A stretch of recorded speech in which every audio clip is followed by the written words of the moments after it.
Right.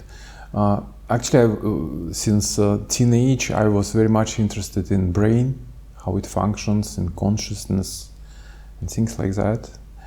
And then I went to medical school, graduated from there, and when I had a kind of bifurcation in life to choose clinical career or to devote my life to basic science, I have chosen the second path, which perhaps, I mean, it can be debated which way is the better, but there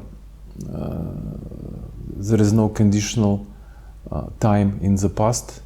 So what happens, it happens. And I never regret, because basic science is beautiful. And I hope that things we are doing in basic science will help clinical care of human patients, and we will improve their lives through our basic research. Actually, it went through my scientific environment. So I was very lucky to join labs where epilepsy was one or central to scientific interests. One of them was a lab of Benary in Paris, and then we moved to Marseille, which has long-standing interest to epilepsy. Then I had a chance to work with Gregory Holmes, who is very well-known epileptologist in children epilepsy world.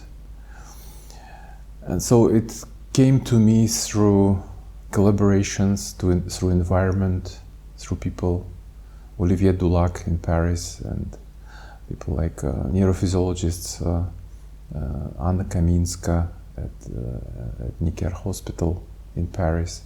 So all this community is very fruitful in sense of thinking, and so to be short, it's through this environment which brought me to epilepsy research.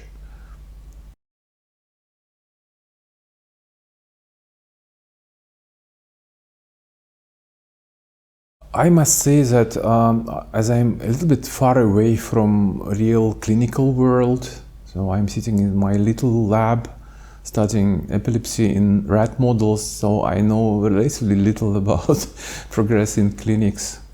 Related to neurophysiology, I must say that I was very lucky to work with people like Anna Kaminska, Mathieu Mille. These are clinical neurophysiologists. The research is not entirely related to epilepsy. It's more developmental neurophysiology, and strength of this part consists in the fact that the very first neurophysiological explorations in the developing brain, particularly in preterm babies, have been made in Paris, in the unit where I used to work, and these labs are very famous at Hôpital Port-Royal at Cochin. So these were centers where the first EEGs were recorded from preterm babies, and many terms which are now adopted in this world, such as terms of tracé discontinu, tracé alternante, it's French terms, which are used for like all over the world to describe the developmental alterations in organization of brain activity. Also terms of like delta brush, it's an English term, but it was invented in Paris at that time. So, and these were the origins of contemporary preterm neurophysiology. And we did some work together, which I admired, working with these people, where we were able to show, for instance, that the first pattern that we see in human EEG, which show up at 30 weeks of gestation, so much before then baby is supposed to be born. So these activities are driven, for instance, delta brushes in somatosensory cortex, they are driven by physiological myoclonies. This was, I think, is an important achievement, and and then similarly delta brushes in auditory cortex could be evoked by auditory stimuli, And we also have shown that waves of activity in visual cortex, which are driven by spontaneous retinal waves, they can also be evoked by visual stimuli. So this kind of provided basis for development of techniques for exploration of sensory systems in preterm babies, which is then could also lead us to improvement of healthcare and diagnosis, early diagnosis of brain disease in developing brain. So these are strong points, I think, which remain strong points because these centers, they still keep going. Excellent research.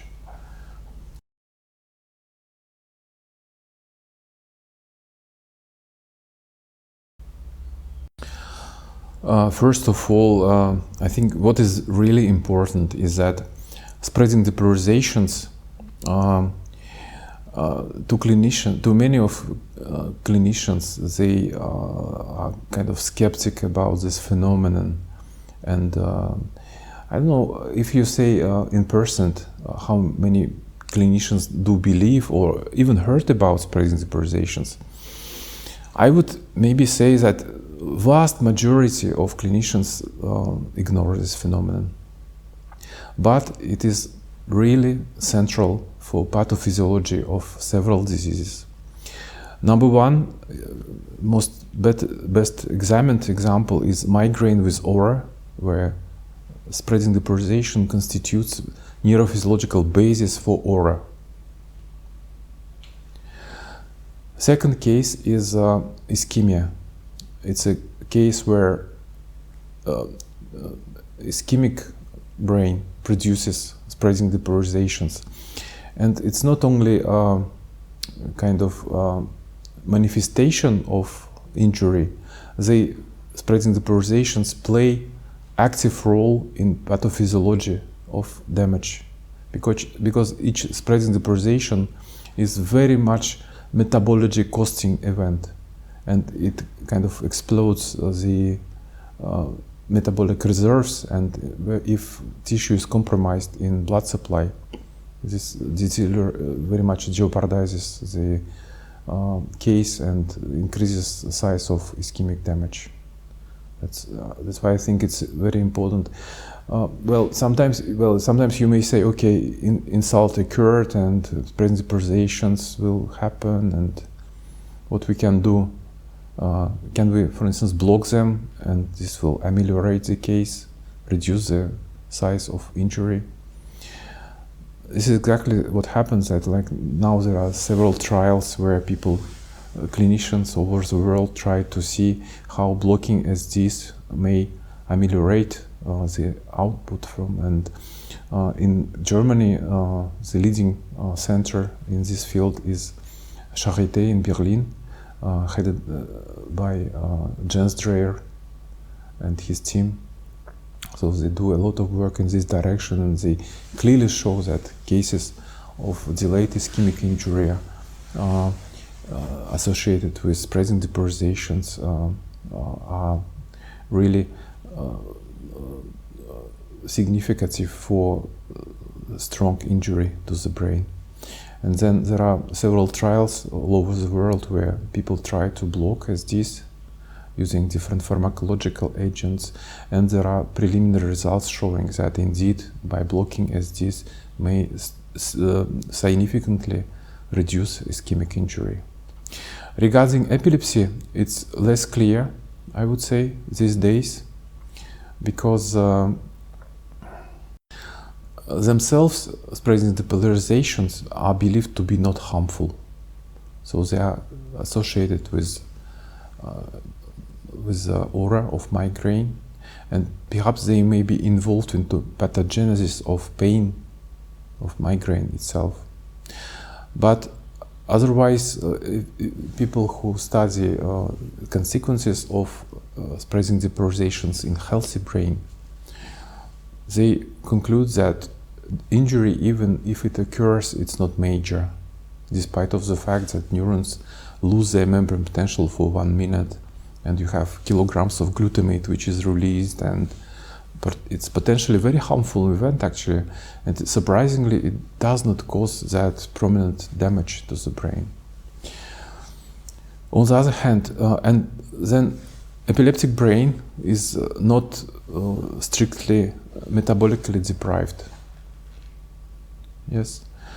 And then you may think, okay, present depolarizations, perhaps they are not that harmful in relation to epilepsy, even if they occur. Some people even think that they may be beneficial because they stop seizures. So why not? Maybe it's innate mechanism designed by Mother Nature to stop seizures, to improve situation. So this is something we have to work on. If this is the case, then perhaps by artificially inducing present depolarization would be a way to treat epilepsy. Who knows? Who knows? So there are many open roads in the field. Yeah.